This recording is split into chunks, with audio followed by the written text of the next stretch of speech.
অংকিত শইকীয়া মই এতিয়া বৰ্তমান অসম চৰকাৰৰ লেবাৰ ৱেলফেয়াৰ ডিপাৰ্টমেণ্টত এজ এ লেবাৰ ইনস্পেক্টৰ কাম কৰি আছোঁ। মই 2022 বৰ্ষৰ APSCৰ সংযুক্ত লোকসেৱা পৰীক্ষাত শ্ৰম পৰিদৰ্শক লেবাৰ ইনস্পেক্টৰ দ্বিতীয় স্থান লাভ কৰি আজি এই চাকৰি কৰিছোঁ। মই সৰুৰে পৰাই মোৰ চিভিল ছাৰ্ভিচত যোৱাৰ মন আছিল, কাৰণ এইটো এনেকুৱা এটা ছাৰ্ভিচ য'ত আপুনি প্ৰত্যক্ষভাৱে আমাৰ যিখিনি আমাৰ ব্যক্তি থাকে তেওঁলোকক আপুনি প্ৰত্যক্ষভাৱে সমাজৰ কাৰণে সেৱা আগবঢ়াব পাৰে, আৰু লগতে এই চাকৰিটোৰ যোগেদি আপুনি আমাৰ অসমখনক বা আমাৰ দেশখনক আগুৱাই নিয়াত আপুনি প্ৰত্যক্ষভাৱে সহায় আগবঢ়াব পাৰে। আৰু সেইকাৰণে মোৰ সৰুৰ পৰাই মন আছিল যে মই এজন চিভিল ছাৰ্ভেণ্ট হ'ম। কোৱালিফিকেশ্যনৰ কথা যদি আমি ক'বলৈ যাওঁ তেতিয়াহ'লে যিকোনো ধৰণৰ চিভিল ছাৰ্ভিচৰ এক্সাম যেনেকৈ APSC হওক বা UPSC হওক, আপুনি যিকোনো বিষয়তে বা বিষয় নোলোৱাকৈ হ'লেও আপুনি গ্ৰেজুৱেট হ'ব লাগিব। গ্ৰেজুৱেশ্যন কৰাৰ পিছতে এই পৰীক্ষাটো দিবৰ কাৰণে কোৱালিফাই হয়। আৰু যদি আমি স্কিলৰ কথা ক'বলৈ যাওঁ, বিশেষকৈ আপুনি প্ৰথমতে আপুনি জেনেৰেল নলেজ, আমাৰ যি দেশ বিদেশৰ কথাখিনি ভালদৰে জানিব লাগিব। বিভিন্ন ধৰণৰ চিলেবাছ আছে, সেই চিলেবাছটোৰ ওপৰত ভালদৰে অধ্যয়ন কৰিব লাগিব, আৰু লগতে এটা গুড কমিউনিকেশ্যন স্কিল এটা ডেভেলপ কৰিব লাগিব। কাৰণ এই পৰীক্ষাটোত এটা পাৰ্চনেলিটি টেষ্ট এটা হয়, যিটো আমি ভাইভা বুলি ক'ম। ভাইভাত আপুনি খুব এটা ভাল গুড কমিউনিকেশ্যন স্কিল, লগতে যি আমাৰ সমস্যা সমাধান কৰিব পৰা যিটো মনোবৃত্তি, সেই মনোবৃত্তিটো থাকিব লাগিব। আৰু লগতে আপুনি আমাৰ বাকী মানুহবিলাকৰ যিখিনি দুখ দুৰ্দশা আছে সেইখিনিৰ লগতে একাত্ম হ'ব পাৰিব লাগিব।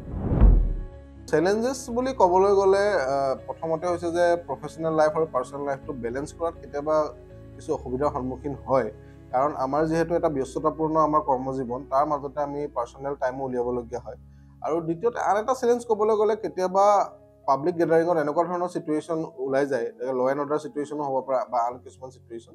ঠিক তেনেকুৱা চিটুৱেশ্যনত আপুনি কেনেদৰে নিজকে সংযম হৈ সেই সমস্যাটো সমাধান কৰাত আগবাঢ়িব পাৰে, সেইটো এটা ডাঙৰ চেলেঞ্জ বুলি মই ভাবোঁ।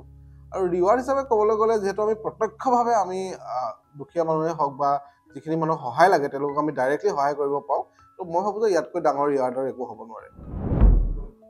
মই আফটাৰ গ্ৰেজুৱেশ্যনৰ পিছত মাষ্টাৰ্ছ কৰি মই ভাবিছিলোঁ যে চিভিল ছাৰ্ভিচ দিম, কিন্তু ঠিক তেনেকৈ প্ৰিপেৰেশ্যন কৰা হোৱা নাছিলে। তাৰপিছত লাহেকৈ মই 2021 চনত মই ভালদৰে প্ৰিপেৰেশ্যনটো কৰিম বুলি ভাবিলোঁ, আৰু তেতিয়াৰ পৰা মই পঢ়া আৰম্ভ কৰিছিলোঁ APSCৰ কাৰণে।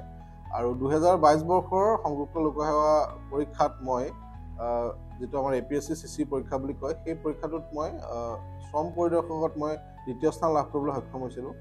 মই আশা কৰোঁ যে ইয়াৰ এইটোৱে শেষ নহয়, ইয়াৰ পিছতো যাতে বিভিন্ন ধৰণৰ যিখিনি আমাৰ চেণ্ট্ৰেলৰ পৰীক্ষা আছে বা আন বেলেগ মাইলষ্টন আছে, সেইখিনিও মই ক্লিয়াৰ কৰিব পাৰিম, আৰু তাৰ কাৰণে মই এতিয়াও চেষ্টা চলাই আছোঁ। মই ভাবোঁ যে এজন য়ং এক্সপায়াৰেণ্টে প্ৰথমতে তেওঁ কি কৰিব লাগিব, নিজৰ লাইফটোৰ পৰা তেওঁ ডিষ্ট্ৰেকশ্যনবিলাক আঁতৰ কৰাব লাগিব। আমাৰ আজিকালি দেখা যায় যে ছ'চিয়েল মিডিয়াৰ অভাৰ ইউজেই হওক বা বিভিন্ন ধৰণৰ ভিডিঅ' গেমছেই হওক বা আন বিভিন্ন ধৰণৰ যিকোনো আনপ্ৰডাক্টিভ কামত আমাৰ য়ং জেনেৰেশ্যনটোৱে টাইম ৱেষ্ট কৰি থাকে, আৰু যাৰ কাৰণে তেওঁলোকে পঢ়াত খুব কম সময় দিবলৈ পায়।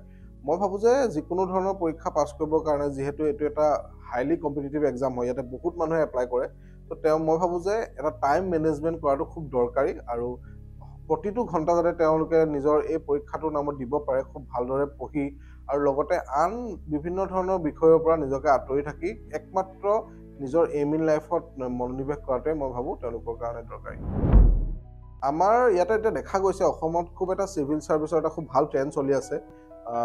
সকলোখিনি ছাত্ৰ ছাত্ৰীয়ে আফটাৰ গ্ৰেজুৱেশ্যন তেওঁলোকে চিভিল ছাৰ্ভিচৰ কাৰণে প্ৰিপেৰেশ্যন আৰম্ভ কৰে, আৰু এইটো এটা খুব ভাল লক্ষণ।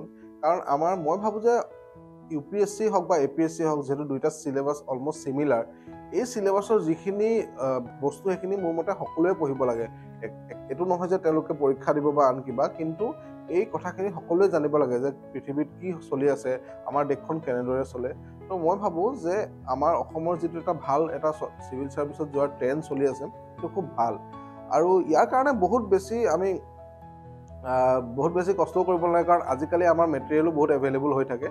তো আৰু ইন ফিউচাৰ ক'বলৈ গ'লে, আমাৰ এতিয়া যিহেতু অসম চৰকাৰে বিভিন্ন ধৰণৰ পৰীক্ষাৰ কাৰণে পোষ্ট ক্ৰিয়েট কৰি আছে, বা পুৰণা যিখিনি আমাৰ পোষ্ট আছে সেইখিনিতো তেওঁলোকে এতিয়া নতুন মানুহ লৈ আছে। মই ভাবোঁ যে এইটো এটা ইন ফিউচাৰ আমাৰ কাৰণে খুব ভাল হ'ব যে এজন ব্যক্তিয়ে নিজকে চিভিল ছাৰ্ভিচেই হওক বা আন পৰীক্ষাৰ কাৰণে প্ৰিপেৰেশ্যন কৰক, আৰু নিজকে প্ৰস্তুত ৰাখক যিকোনো সময়তে পৰীক্ষা হ'লে তেওঁলোকে খুব ধুনীয়াকৈ পাছ কৰিবৰ কাৰণে।